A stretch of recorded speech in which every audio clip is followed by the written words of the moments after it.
आगामी 2028 आणि 2032च्या ऑलिम्पिकमध्ये भारताला जास्तीत जास्त पदकं मिळतील, या यशात महाराष्ट्राचा मोठा वाटा असेल असा विश्वास व्यक्त करत प्रत्येक शहरातून, गावातून जास्तीत जास्त ऑलिम्पिक वीर तयार झाले पाहिजेत, असं आवाहन क्रीडा आणि युवक कल्याण मंत्री दत्तात्रय भरणे यांनी केलं.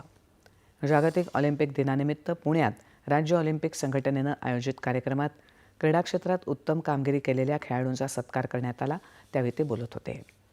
राज्यातल्या खेळाडूंना चांगल्या सोयीसुविधा देण्यासाठी राज्य सरकार खंबीरपणे खेळाडूंच्या पाठीशी उभं राहील, असं ते म्हणाले. राज्य सरकारनं खेळाडूंना प्रोत्साहन देण्यासाठी नुकतेच 149 खेळाडूंना क्रीडा विभागात थेट भरतीद्वारे नोकरी उपलब्ध करून दिली आहे, असं ते म्हणाले. या दिनानिमित्त लाल महाल ते SP कॉलेजपर्यंत पदयात्रा काढण्यात आली होती. तसंच सायकल रॅलीचंही आयोजन करण्यात आलं होतं.